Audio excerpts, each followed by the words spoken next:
सो gas, कैसे हैं आप लोग। आशा करते हैं कि आप लोग अच्छे होंगे, स्वस्थ होंगे और आप लोगों की तैयारी बेहतर चल रही होगी। तो आज के इस वीडियो में जो आपका सीआरपीएफ पैरामेडिकल स्टाफ का 27 मार्च का फर्स्ट शिफ्ट का एग्ज़ाम हो गया दोस्तों। तो 27 मार्च फर्स्ट शिफ्ट में पूछे गए सभी क्वेश्चन इस वीडियो में डिस्कस करने वाले हैं। तो वीडियो काफ़ी इंपॉर्टेंट है आप लोगों के लिए, तो इस वीडियो को पूरा ज़रूर देखिए। वीडियो अच्छा लगे तो प्लीज़ वीडियो को लाइक और शेयर ज़रूर करें। जो भी नए बच्चे हैं, जिन बच्चों ने चैनल को सब्सक्राइब नहीं किया है, तो प्लीज़ चैनल को सब्सक्राइब करके नोटिफिकेशन बेल ऑन करना ना भूलें। तो चलिए वीडियो को स्टार्ट करते हैं। पिछले वीडियो में मैंने आप लोगों को अपना व्हाट्सअप नंबर दिया था और मैंने आप लोगों को ये बोला था कि आप लोग ज़्यादा से ज़्यादा क्वेश्चन हमें शेयर करें, लेकिन किसी बच्चे ने हमें क्वेश्चन शेयर नहीं किए हैं। सिर्फ एक बच्चे ने हमें क्वेश्चन शेयर किए हैं। इस बच्चे का नाम है पवन यादव, गाजीपुर। तो पवन यादव जी का मैं बहुत बहुत धन्यवाद करना चाहूँगा कि इन्होंने हमें क्वेश्चन सेंड किए हैं। वाकई में बहुत ही अच्छा इन्होंने कार्य किया है पवन जी ने, क्योंकि इस वक्त आप लोगों की हमें ज़रूरत है। तो जिस वक्त आप लोगों की हमें ज़रूरत होती है उस वक्त आप हमारी हेल्प नहीं करते हैं, क्योंकि एग्ज़ाम आप लोग ही दे रहे हैं, मैं तो एग्ज़ाम दे नहीं रहा हूँ। तो मैंने काफ़ी रिक्वेस्ट की बच्चों से, लेकिन किसी बच्चे ने हमें क्वेश्चन सेंड नहीं किए हैं। सिर्फ और सिर्फ पवन यादव जी ने हमें क्वेश्चन सेंड किए। तो पवन यादव जी का मैं एक बार फिर से धन्यवाद करना चाहूँगा। तो देखिए, पहला क्वेश्चन आपका जीके से पूछा गया था कि टीपू सुल्तान की मृत्यु किस जगह पर हुई थी। तो आपको ध्यान में रखना है कि टीपू सुल्तान की मृत्यु श्रीरंगपट्टनम में हुई थी। और ये भी आपको याद रखना है कि टीपू सुल्तान की मृत्यु 1799 ईस्वी में हुई थी। एक क्वेश्चन पूछा गया था अक्ल का पुतला। तो अक्ल का पुतला का मुहावरा क्या होगा। तो अक्ल का पुतला का मुहावरा हो जाएगा बहुत बुद्धिमान। एक क्वेश्चन पूछा गया था जीती मक्खी निगलना। जीती मक्खी निगलना, यह क्वेश्चन पूछा गया था। तो जीती मक्खी निगलना इसका मुहावरा हो जाएगा जानबूझकर या जानते हुए भी गलत काम करना। सो गाइस, अगला क्वेश्चन पूछा गया था, हिंदी का एक क्वेश्चन था कि शुद्ध वर्तनी था एक क्वेश्चन। प्रमाणित, प्रामाणिक, प्रमाणित तो ऐसे लिखा जाएगा, देख लीजिए आप लोग एक बार। प्रमाणित, प्रमाणित ऐसे लिखा जाएगा। तो जो भी क्वेश्चन मैंने आप लोगों को कराए हैं वही क्वेश्चन पूछे गए। अब ये वाला क्वेश्चन देखेगा अक्ल का पुतला, ये भी क्वेश्चन मैंने आप लोगों को कराया, लेकिन ये वाला क्वेश्चन मैंने नहीं कराया था आप लोगों को। अब देखिए, जैसे कि प्रमाणित शुद्ध वर्तनी अगर आप लोगों ने की होंगी तो हिंदी की जो मैंने क्लास से आप लोगों को दी हैं, प्रमाणित, ये भी क्वेश्चन मैंने आप लोगों को कराया था। ठीक है। अगला क्वेश्चन था कि मंद का विलोम शब्द क्या होगा, ये क्वेश्चन था।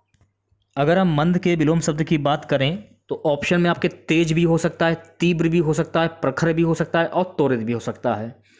तो चार मैंने आप लोगों के मंद के विलोम शब्द बताए हैं। ऑप्शन में आपका क्या था वो हमको पता नहीं है, क्वेश्चन ही मिल गए, यही बड़ी बात है। अगला क्वेश्चन था कि 1857 का ब्रिटिश प्रधानमंत्री कौन था, ये क्वेश्चन पूछा गया था। तो 1857 के समय जो ब्रिटिश के प्रधानमंत्री थे उनका नाम था पार्म स्टर्न। एक बार देख लीजिए आप लोग, पाम स्टर्न ये नाम है, थोड़ा सा देख लीजिए, ये प्रधानमंत्री थे। और 1857 के विद्रोह के समय ब्रिटिश प्रधानमंत्री पार्म स्टर्न था। विंस्टन चर्चिल दूसरे विश्व युद्ध के समय ब्रिटेन का प्रधानमंत्री था। 11 मई 1857 का विद्रोह भारत का प्रथम स्वतंत्रता संग्राम माना जाता है। बहादुर शाह जफर को इस विद्रोह का नेतृत्व सौंपा गया था, ये भी आपको ध्यान में रखना है। अगला क्वेश्चन, जवाहर सुरंग ये कहां पर स्थित है, ये क्वेश्चन पूछा गया था। इसके बारे में कुछ महत्वपूर्ण फैक्ट जान लीजिए आप लोग। जवाहर सुरंग, बनिहाल सुरंग भारत के जम्मू और कश्मीर राज्य में राष्ट्रीय राजमार्ग 44 पर बनिहाल और काजीगुड़ के बीच स्थित एक सुरंग है। तो ये कहाँ पर स्थित है, जम्मू और कश्मीर राज्य के राष्ट्रीय राजमार्ग 44 बनिहाल में स्थित है, ये आपको ध्यान रखना है। और इसका निर्माण जो है 1954 में आरंभ हुआ था और उसका उद्घाटन 22 दिसंबर 1956 में इसका जो उद्घाटन है वो कर दिया गया था, ये आपको ध्यान में रखना है। अगला क्वेश्चन देखिएगा। अगला क्वेश्चन पूछा गया था सबसे छोटा केंद्रीय शासित प्रदेश कौन सा है, सबसे छोटा केंद्र शासित प्रदेश कौन सा है। तो सबसे छोटा केंद्र शासित प्रदेश की अगर हम बात करें, इसका नाम है लक्षद्वीप। तो लक्षद्वीप भारत का सबसे छोटा केंद्र शासित प्रदेश है, जिसका क्षेत्रफल है 32 वर्ग किलोमीटर। अगर हम बात करें क्षेत्रफल की दृष्टि से, तो क्षेत्रफल की दृष्टि से लद्दाख भारत का सबसे बड़ा केंद्र शासित प्रदेश है। ये आपको फैक्ट ध्यान में रखना है। और क्षेत्रफल की दृष्टि से राजस्थान भारत का सबसे बड़ा राज्य है। क्षेत्रफल की दृष्टि से गोवा भारत का सबसे छोटा राज्य है। यह भी फैक्ट आपको ध्यान में रखना है। अगला क्वेश्चन पूछा गया था कि शनि के कितने उपग्रह हैं। ये जीके से क्वेश्चन पूछा गया था। तो शनि के कुल 82 उपग्रह हैं, ये आपको ध्यान रखना है। ये वाला क्वेश्चन तो मैं आपको करा चुका हूं, जीती मक्खी निगलना। शुद्र बर्तनी था, ये भी क्वेश्चन हो चुका है, ये भी हो चुका है, ये भी हो चुका है, ये भी हो चुका है।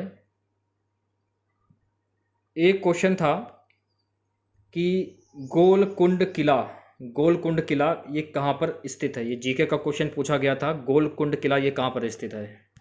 देखिए गाइस, ये गोलकोंडा होगा ना, गोलकुंड नहीं होगा, गोलकोंडा होगा ये। तो गोलकुंडा जो किला है ये भारत के हैदराबाद में स्थित है, ये आपको ध्यान रखना है। और यहाँ पर पूर्व काल में यह कुतुब शाही राज में मिलने वाले हीरे जवाहरातों के लिए ये प्रसिद्ध था। ये भी फैक्ट आपको ध्यान में रखना है, ठीक है।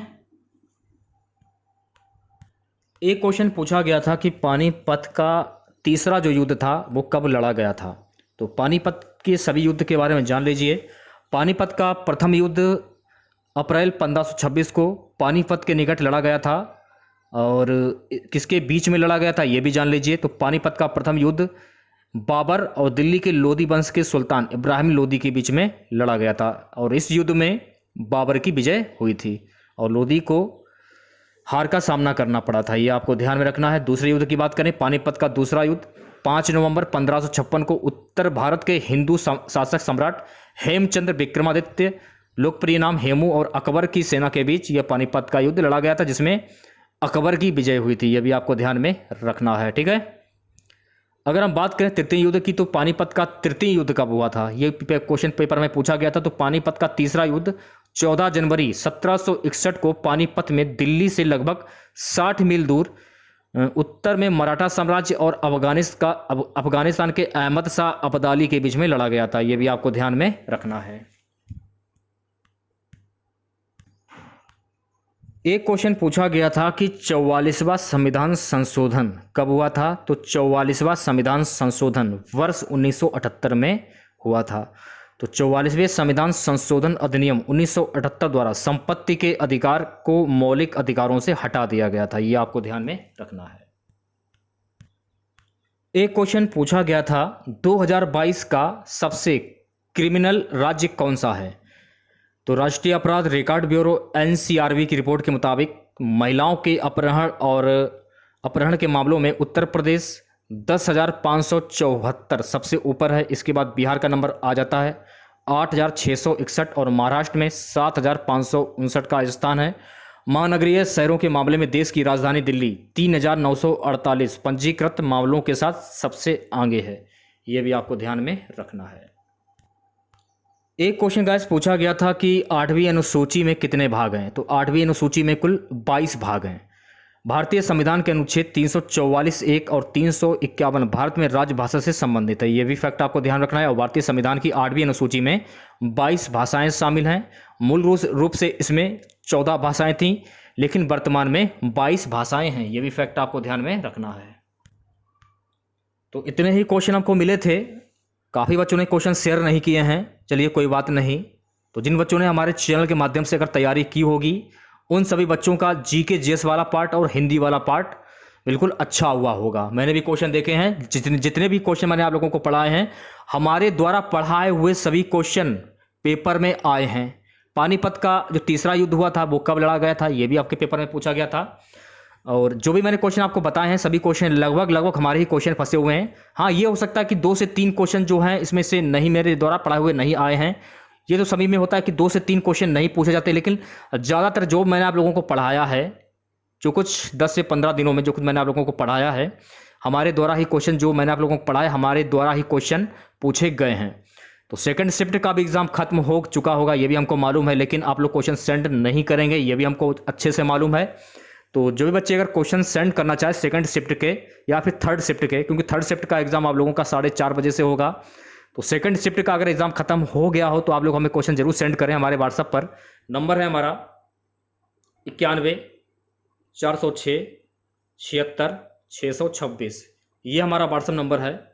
इस नंबर पर आप लोग हमें सेकंड शिफ्ट के सारे क्वेश्चन सेंड कर सकते हैं और आपका नाम भी लिया जाएगा। ऐसा नहीं कि आपका नाम भी नहीं लिया जाएगा, आपका नाम भी लिया जाएगा। जो भी बच्चे क्वेश्चन हमें सेंड करेंगे उनका मैं नाम भी लूँगा। तो छोटा सा वीडियो था आप लोगों के लिए। वीडियो अच्छा लगा हो तो प्लीज़ वीडियो को लाइक और शेयर जरूर करें। जो भी नए बच्चे हैं, जिन बच्चों ने चैनल को सब्सक्राइब नहीं किया, तो प्लीज़ चैनल को सब्सक्राइब करके नोटिफिकेशन बेल ऑन करना ना भूलें। तो मिलते हैं नेक्स्ट वीडियो के साथ। जय हिंद, जय भारत।